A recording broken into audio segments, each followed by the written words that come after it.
Assalamualaikum warahmatullahi wabarakatuh. Bismillahirrahmanirrahim. Alhamdulillahi wa kafa. Wassalatu wassalamu ala sayyidina al-habibul mustafa sallallahu alaihi wasallam ahli sidiki wal wafa. Amma ba'd. Puji syukur kehadirat Allah subhanahu wa ta'ala.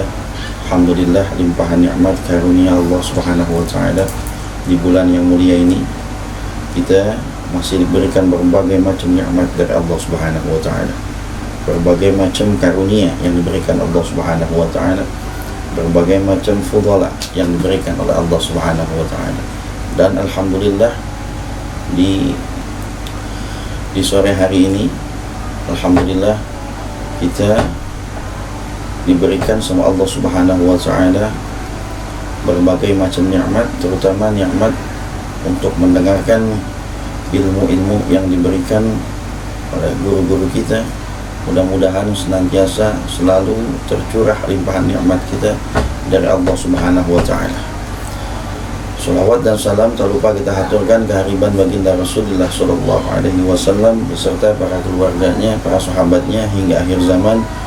Mudah-mudahan kita mendapatkan syafaatul uzma dari baginda Rasulullah sallallahu alaihi wasallam. Para pemirsa yang insyaallah dirahmati Allah Subhanahu wa ta'ala, hari ini kita akan membahas salah satu bagian hal yang terpenting buat kita, yaitu bagian yang ada di dalam tubuh kita yang namanya adalah hati.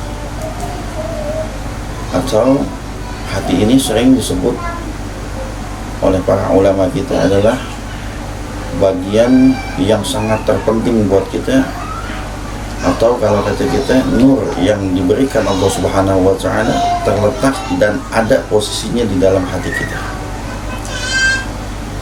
Dikatakan oleh Allah Subhanahu wa taala, yauma la yanfa'u malun wala banun illa man atallaha biqalbin salim. Tidak ada manfaat besok di hari kiamat, la yanfa'u malun wala banun. Harta kita, anak-anak lagi kita, kebanggaan kita, anak-anak yang lain kita, tidak ada sama sekali manfaatnya illa man atallaha biqalbin salim, melainkan orang-orang yang membawa, yang datang kepada Allah Subhanahu wa taala dengan hati yang selamat. Ini hati sangat penting, dan ulama kita mengutarakan, bahkan Habib Abdullah bin Alwi Al-Haddad sahabat ratib dalam kitab Nasaih Diniyah, kata beliau ada salah satu bagian dalam tubuh kita yang andai kata dia buruk, maka seluruh kerjaan manusia dari ujung kaki sampai ujung kepala dia buruk semua. Apa itu kerjaannya kok sampai buruk semua? Yaitu adalah hati yang tertera, yang terada di dalam setiap tubuh manusia. Nah, ini dikatakan saking bahayanya, para ulama kita mengatakan orang kalau udah hatinya kurang baik bisa mencerminkan hal-hal kerjaan dia juga nggak baik semua, walaupun dalam ibadah. Makanya ulama kita mengatakan ibadah apa aja yang penting niatnya, dan niat itu yang mengawal semua amalan-amalan kita, apapun amalan kita. Dan niat itu letaknya di mana kalau bukan di hati kita? Bahkan dikatakan oleh para ulama, niat saking kuat dia punya ngawal tentang amaliyah kita, dia punya peran 80% di dalam semua kegiatan amaliyah kita. Kalau 80% berarti kerjaannya cuma 20%, selebihnya niat semua. Coba kita contoh yang gampang. Orang pengen ibadah dari kemarin rencana mulu ibadah, rencana aja ibadahnya, rencana tapi nggak nyampe-nyampe, rencana tapi nggak jadi-jadi, karena baru direncanakan, niatnya nggak dipasang. Segala sesuatu kalau nggak dipasang niat, nggak ada kerjaan kita yang bisa jadi terjadi itu. Kalau nggak ada niat, nggak ada. Kenapa? Karena 80%-nya itu terpasang oleh niat kita. Makanya ulama kita bilang, menyatakan sholat nggak sah nggak ada niatnya, zakat juga nggak sah nggak ada niatnya, haji nggak sah nggak ada niatnya, semua nggak sah nggak ada niatnya. Kenapa? Karena niat yang membawa orang itu untuk beribadah kepada Allah Subhanahu wa taala. Dan niat itu letaknya, adanya, posisinya semua ada dalam hati kita. Maka hadis dari baginda Nabi kita Muhammad SAW, apa aja tuh obat hati yang kudu kita punya. Jadi kalau sakit hati kita punya obat. Yang pertama, obat hati adalah membaca Quran dengan maknanya. Ya, baca Quran yang pasti harus benar, karena yang namanya baca Quran itu wajib hukumnya benar. Orang kalau baca Quran salah, dosa nih. Bahkan dikatakan dalam ilmu fikih, saking pentingnya ngebenerin orang baca Quran sampai orang head baca Quran nggak boleh, ngapal Quran nggak boleh, kosot zikir nggak boleh juga. Tapi ngebenerin orang baca Quran boleh. Saking Quran nggak boleh salah, sampai orang head kalau denger nih orang head ada orang baca Quran salah, dia bisa ngebenerin bacaan Quran. Itu Quran tuh. Jadi Quran ini dibaca tapi dengan maknanya. Karena nggak cukup orang baca Quran tapi maknanya nggak dapet ya. Karena ayat Quran dua perintahnya, satu baca, satu tahu makna. Kalau yang perintah baca, warattilil Qur'ana tartila. Kalau perintahnya tadabbur, afala yatadabbaruna al-Qur'an. Itu tentang bagaimana orang itu tahu tentang tadabburnya Al-Qur'an. Dan ini jadi perhatian buat kita. Terus ada orang tanya nih sama kita, Ustaz, tapi kadang-kadang kita kalau baca Quran suka ngantuk begitu. Gimana itu kalau baca Quran ngantuk? Kita bilang mungkin ini Quran ini wahyu Allah Subhanahu wa Ta'ala. Memang Quran itu kalau nggak mau dibaca sama seseorang bakal nimbulin gejala yang modelnya kayak begitu. Karena Qurannya yang nggak mau dibaca sama kita. Bahkan orang yang kadang-kadang tidurnya susah, tapi kalau dengan baca Quran langsung pulas dia tidur. Kayak Quran tuh kayak obat bius tidur jadinya. Kenapa? Karena tuh orang Al-Qurannya sendiri yang nggak mau dibaca sama dia. Maka ini jadi perhatian buat kita. Kalau hati kita sakit, ada rasa dengki, ada rasa sombong dan lain sebagainya, baca Quran agar tahu kita maknanya tentang Al-Quran. Mudah-mudahan dengan Quran itu sedikit demi sedikit penyakit hati kita terkikis. Yang kedua, gabung sama para ulama. Duduk sama para ulama.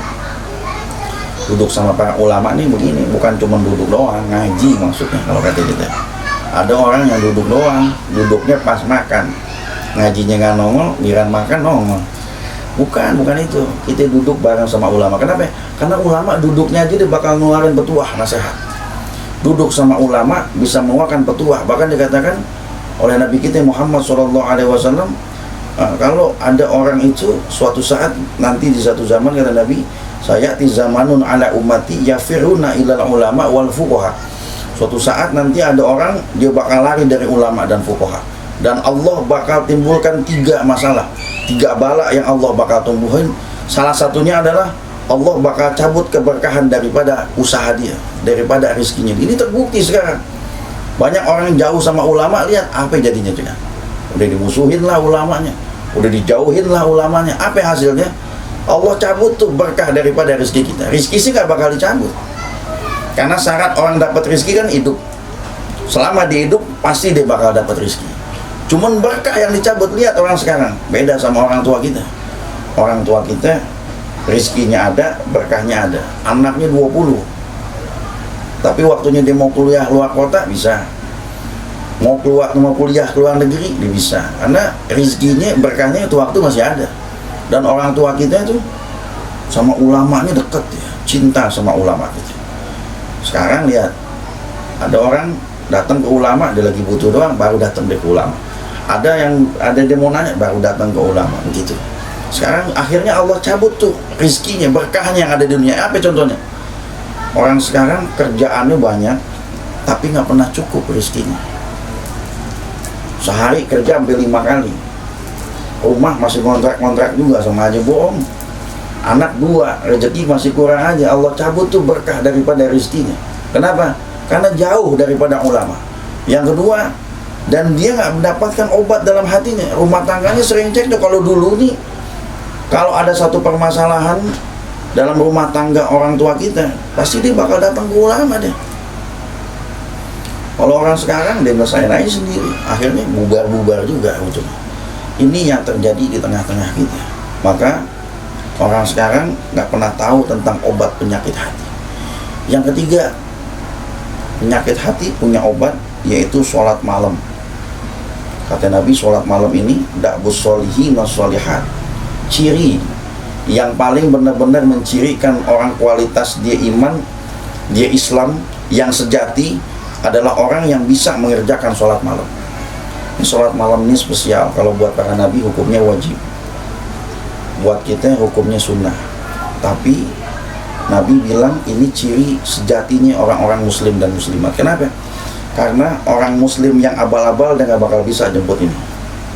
Nggak gampang. Contoh yang paling gampang, sodakoh dan amaliyah lain. Kira-kira bisa gak dijemput sama orang-orang fajir, orang-orang yang maksiat? Orang yang maksiat itu dia bisa jemput yang model kayak gimana? Ibadah manis yang nggak bisa dia kerjain sebenarnya. Contoh deh yang gampang, sodakoh. Sodakoh orang beriman yang bagus, dia beramaliyah, dia ngerjain apa aja, beramal bisa 50.000. Orang fajir dia bisa beramal sudah setengah, lebih gede dari kita. Pergi haji bagaimana? Pergi haji dia bisa puluhan kali pergi haji. Kita sekali dia puluhan kali. Amaliyah mana yang nggak bisa dikerjakan sama orang fajir? Kata Nabi, amaliyah yang nggak bisa dikerjain sama orang yang maksiat cuman sholat malam, nggak ada lagi yang lain. Itu ciri sejatinya orang-orang itu benar-benar mukmin sejati atau bukan. Makanya Sufyan Ats-Tsauri dalam salah satu kitab mengatakan, ente kalau nggak bisa sholat malam kudu tangisin diri ente. Kenapa itu? Kok ente nggak bisa sholat malam? Ya, contoh nih yang gampang. Ada satu pembesar di negeri kita membuka peluang buat warganya 24 jam dia bisa hadir kapan aja. Tapi ada beberapa gelintir orang yang dikasih pintu khusus buat dia di jam tertentu, dan orang lain nggak boleh masuk, dia bisa masuk. Sama Allah Subhanahu wa Ta'ala buat alam semesta ini 24 jam ente mau minta kapan aja sama Allah bebas. Tapi pertanyaannya, ada orang-orang khusus yang bisa datang sama Allah, diundang khusus, hanya beberapa orang aja. Pertanyaannya, kenapa kita nggak diundang sama Allah Subhanahu wa Ta'ala di situ? Kok kita nggak sebut namanya? Kenapa kita nggak masuk dalam rangkaian itu? Sedangkan orang lain bisa melakukan itu, kita nggak bisa.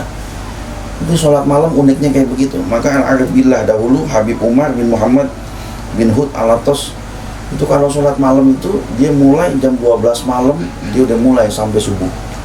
Suatu saat Allah kasih kenikmatan dia tidur, bangunnya jam 1 malam. Itu kan baru kesiangan sejam. Kalau kata kita sih bukan kesiangan dah, bahasa gampangnya baru keliwat sejam doang. Baru keliwat sejam, itu pembantunya ngedapetin Habib Umar bin Hud dalam kondisi nangis yang lama, nangisnya nggak selesai-selesai. Ditanyain pembantunya, kenapa itu begini? Kenapa Allah kasih kita kenikmatan sampai liwat 1 jam kita nggak bisa komunikasi sama Allah Subhanahu wa Ta'ala? Dia keliwat 1 jam sampai nangis. Ini hari orang yang nggak subuh dia ketawa aja, nggak qobliyah subuh dia diem aja, dia nggak ibadah malam dia biasa aja. Kenapa Allah nggak kasih kita pintu khusus buat kita? Kenapa Allah nggak undang kita di dalam sholat malam itu? Karena dikatakan sholat malam ini nggak bisa dikarang-karang memang. Ya, kita mau set alarm sampai 10 biji juga ujung-ujungnya yang matiin kita juga. Kita yang setting, kita yang matiin juga akhirnya. Orang tua kita nggak kenal alarm dah. Orang tua kita nggak kenal jam beker. Orang tua kita kenal di mana Allah bangunin, di situ dia bisa ngadep sama Allah Subhanahu wa Ta'ala. Dan ini jadi obat hati. Makanya orang tua kita jangan galau. Orang sekarang galau mulu. Orang sekarang karena jauh dari ibadah sama Allah Subhanahu wa Ta'ala. Maka ayuhal ibad, terlebih lagi ini bulan yang mulia, pergunakan bulan ini sebaik-baiknya dalam rangka ibadah sama Allah Subhanahu wa Ta'ala. Ya, kita harus cobain gimana kenikmatan ibadah malam mumpung masih bulan suci Ramadan. Mudah-mudahan Allah berikan kita kekuatan, Allah undang kita di dalam ibadah malamnya, Allah undang kita di dalam munajatnya, dan mudah-mudahan segala hajat-hajat kita dikabul oleh Allah Subhanahu wa Ta'ala. Segala dosa kita diampunin oleh Allah Subhanahu wa Ta'ala, segala kesalahan kita dimaafkan oleh Allah Subhanahu wa Ta'ala.